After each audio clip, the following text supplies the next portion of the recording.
Earth, the only planet in our solar system covered in water. Water was born 4.5 billion years ago, among the cloud of gas and dust that collapsed to form our solar system. Icy particles collided and stuck together, creating pebbles, then boulders, and eventually planets the size of Earth. Volcanic eruptions released this water into the air and, with help from icy comets and asteroids, created a freshwater ocean that turned the planet blue. Falling rain washed salt into the ocean, leaving freshwater mostly trapped in ice caps and glaciers. And as those glaciers receded, humans flooded into river valleys, built civilizations near water, and began to change it on a global scale. We've polluted it with toxins from industry and runoff from agriculture. We've taken more than our fair share by draining aquifers and entire seas. And we've disrupted the rains by dumping CO2 into the atmosphere. We can only live a few days without water, and only by changing our relationship to it can we hope to avoid the coming crisis.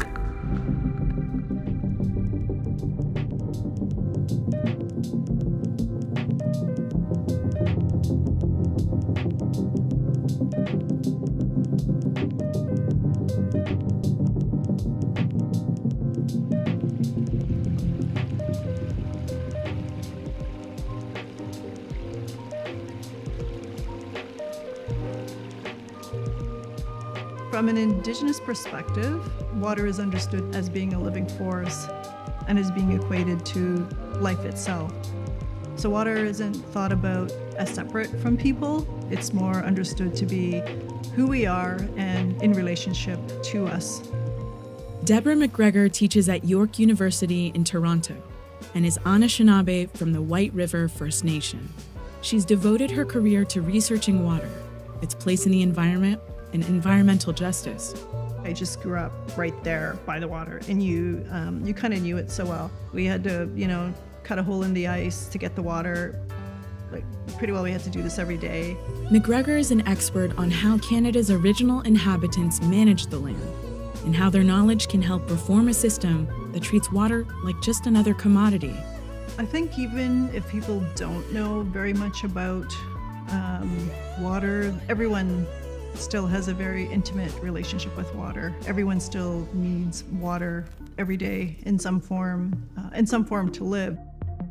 All civilizations have needed access to clean water to survive, and we've always built those civilizations near water and spent centuries building systems to deliver water over hundreds of miles. For billions of years, water has been the lifeblood of the planet as it flowed from the oceans to the air and then down to Earth. But in just the geological blink of an eye, humans are fundamentally and irreversibly disrupting this natural cycle. And one impact is causing the most obvious damage. Climate change exacerbates everything that's happening in relation to water. And we could see this actually playing out in the United States right now. You have one part of the country having major wildfires, and they would desperately like to have water. Meanwhile, opposite end of the country, they're dealing with major flood-like situations involving hurricane. So what you have is some places have way too much water, and other places who would desperately need the water aren't getting it. This increasing imbalance is being felt around the world.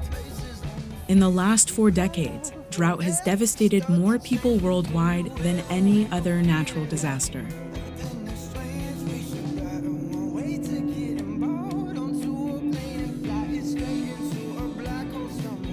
Somalia is used to frequent droughts, but not ones that last as long as this one.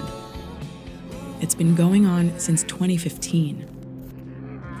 How does this experience compare to what happened with the drought in 2011? abaartii hore macnaba ma lahayn tii hore waa la sheegaba ma ahayn oo macno leh laakiin tan maanta dhacday waxa loo bixiyay ma taqaan walaal wadaka weyn baa loo bixiyay waxa noqotay sima Soomaali oo dhan bay siisay. Over 10 years of nearly continuous drought here has killed much of the livestock and driven nearly 50% of the country to the brink of famine.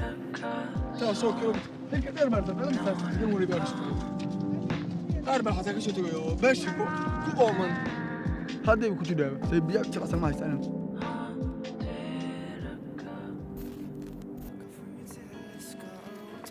Climate change is also melting ice caps and glaciers, which is reducing the world's supply of fresh water. Melting snow and glaciers from the Andes and Himalayas provide water for drinking and for agriculture to 1/5 of humanity. And in North America, the receding snowpack in the eastern Sierras is affecting tens of millions of Californians. NASA estimates that 7 areas across the globe are losing nearly 300 billion tons of ice every year. Dwindling access to water is triggering migrations in many countries. When people don't have access to water because there actually isn't any, because they're dealing with drought-like conditions, people will have to move. You're basically climate change refugees.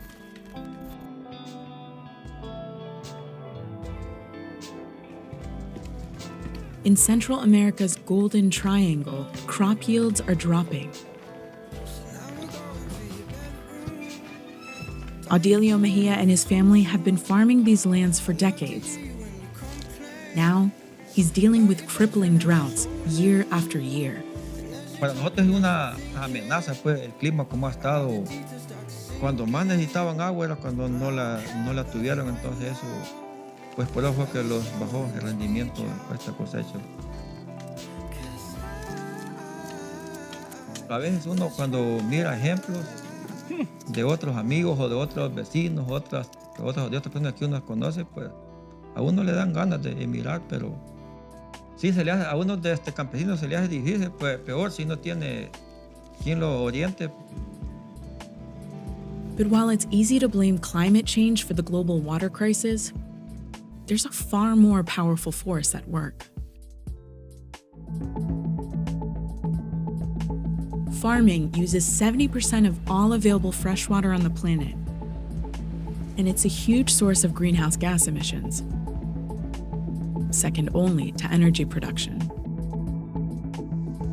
Industrial agriculture sucks up huge amounts of water in places like Colorado. It drains rivers and streams to irrigate corn, to feed cattle in massive feedlots. The water use is astounding. It takes 2,500 gallons of water to produce 1 bushel of corn, and each head of cattle eats 50 bushels of corn over its lifetime. That adds up to 125,000 gallons of water for every animal. And because these farms get water for free, the cost to the planet for cheap meat is rapidly disappearing groundwater.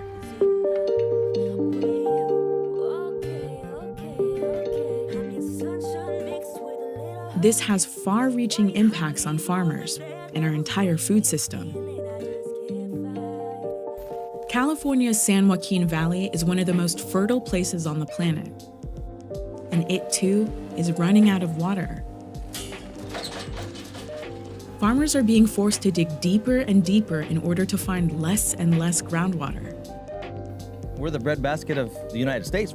50% of your fruits, nuts, vegetables come from the San Joaquin Valley, or California in general, California agriculture. So, Tony Azevedo is a third-generation farmer in the San Joaquin Valley. He grows tomatoes, pistachios, and other crops on 8,000 acres of farmland. for years we didn't use the wells at all, the groundwater. We always had surface water to farm with. The problem now is that we are in a drought, so we're relying on groundwater to do all of our irrigating. What's the process of planning ahead for what could happen? Well, now the last 5 years we've been pumping a lot of groundwater to keep this ranch going. And eventually you're gonna run out. We have 85 employees, that some of them are third generation, counting on us to stay solvent. So that's always in the back of my mind, how long we can go here. What's the plan if this continues and there's no rain, no runoff? I guess we're done.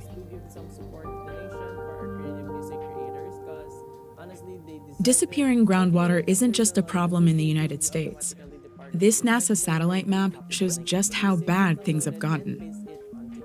The red you see on the map shows the places where groundwater is being steadily depleted. As early as 2025, experts say that half the world's population will be living in places where there isn't enough water. And it's estimated that by 2040, most of the world won't have enough water to keep up with demand all year long.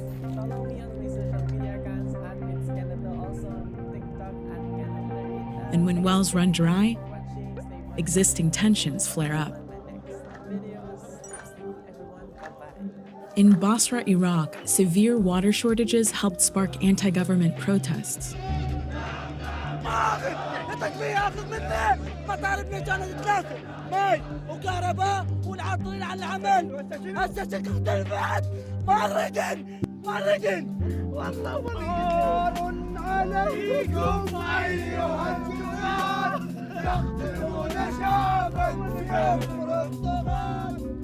The danger posed by our looming water crisis is listed by the World Economic Forum as among the top 10 global risks to humanity, just below weapons of mass destruction, but above natural disasters like volcanic eruptions and earthquakes. Yet the main cause of the water crisis isn't just climate change. It's rooted in our relationship to water. So when water becomes a resource, and then it then has to be managed as a natural resource. So then laws are created, authority and jurisdiction is given to what can happen to water, and then who can have access to it. It could be allocated to forestry operations, it could be allocated to agriculture. So people will then compete because it creates that kind of capitalist competition scenario. Who wins and who loses in that competition has direct consequences not just for people, but also for ecosystems.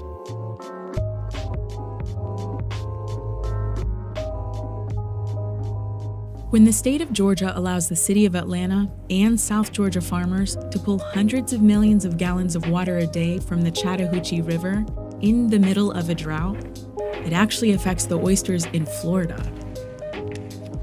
Watch y'all working at the bottom. Hurting oystermen like Abraham Hartsfield and his son Shannon.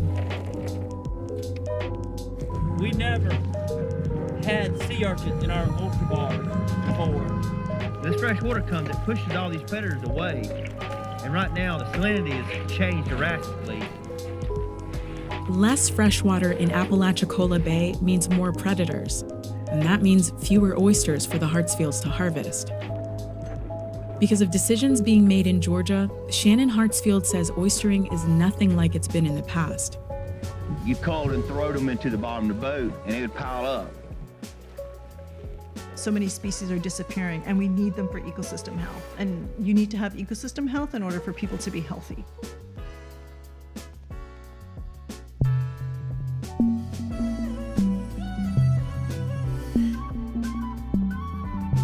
Even though we wouldn't survive more than a few days without water, it wasn't until 2010 that the UN passed a resolution recognizing that access to it is a human right.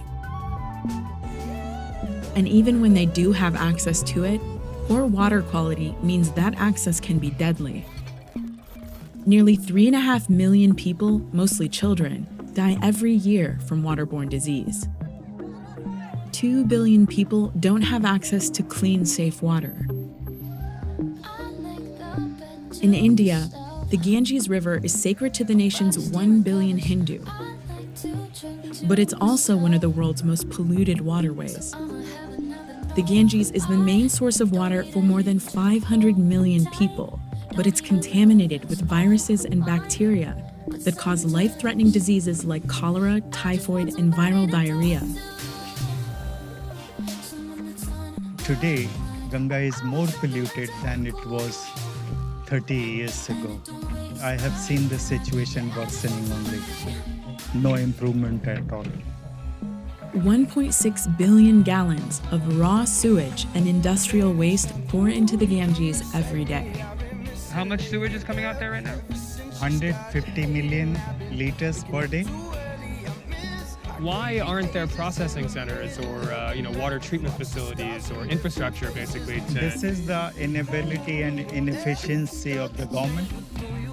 Even though you could be living right beside a river, you can't drink the water there. And that's because of contamination of it through industrial development. So it's an inequitable burden placed on the people downstream who then have to live with the contaminated water. In the city of Kanpur, for example, hundreds of tanneries release toxic chemicals and heavy metals into the water. Those who contribute least to the pollution are the ones who suffer the most. Water's responsibility as an entity or having agency is to support life. And we interfere with that by polluting it, by damming it, stopping it from flowing and doing what it should be doing. So we interfere with water doing its job, basically. And we don't have the right to do that. And every time we do that, that's an injustice. Industrial contamination, like basically release of chemicals and contaminants into fresh water, has had devastating impacts on the natural world because of the impact on aquatic life. These impacts on plants and animals trickle down and can affect humans as well, sometimes for generations. Some heavy metals can stay in the sediment of rivers and lakes for hundreds of years.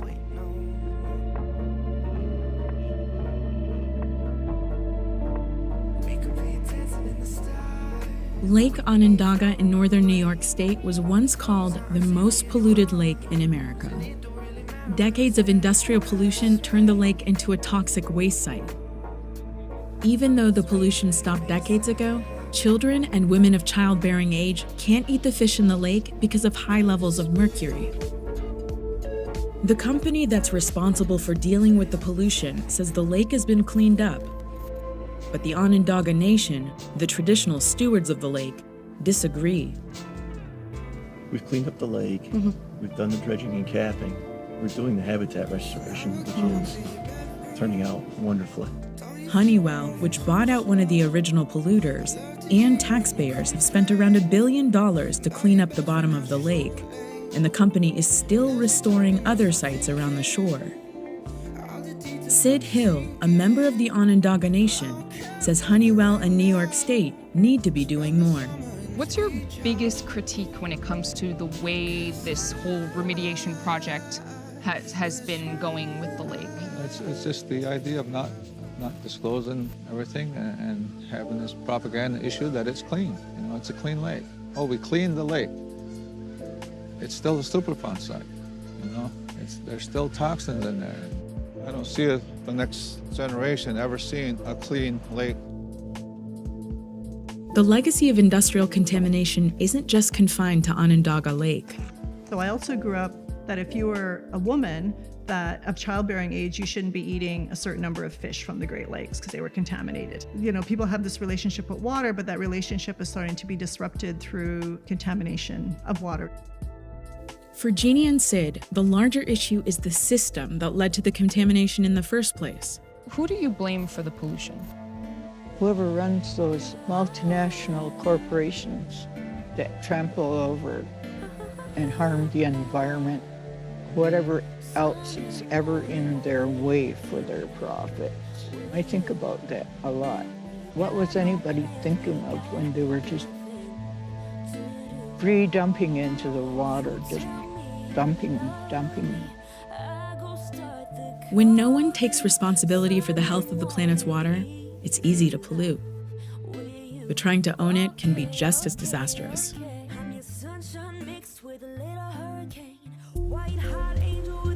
Water is thought of as being a commodity, something to be bought and sold. Water can also be property. So water is also understood to be private property. So you have unequal access. And as a result, people suffer. So having access to fresh water is really important in order to just live.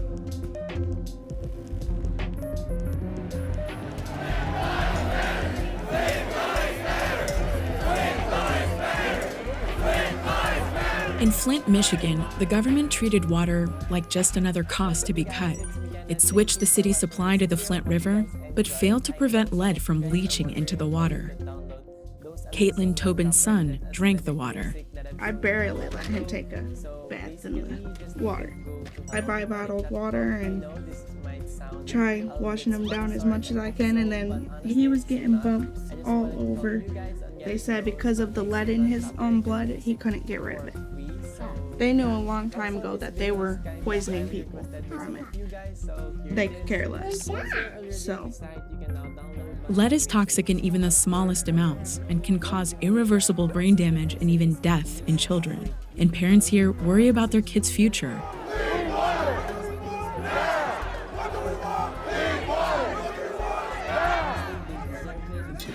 This water is from my tap. This right here shows it. They're saying this is safe for us. This is what happens when profit takes precedence over people, and we're just here to stand as one to say that we won't stand for this.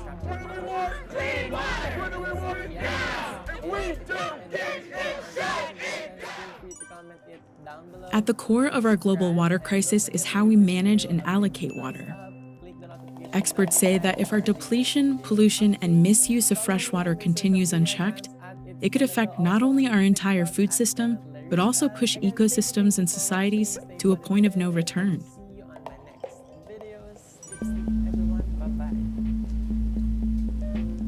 Experts say one solution to the looming water crisis is a radical shift in how we choose to see and value water.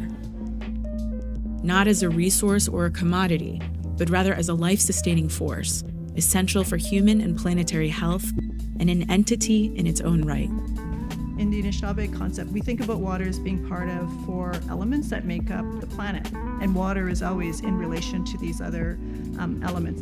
To me, that's one of the primary things that people can learn from Indigenous peoples is that you need to have this relationship with the natural world.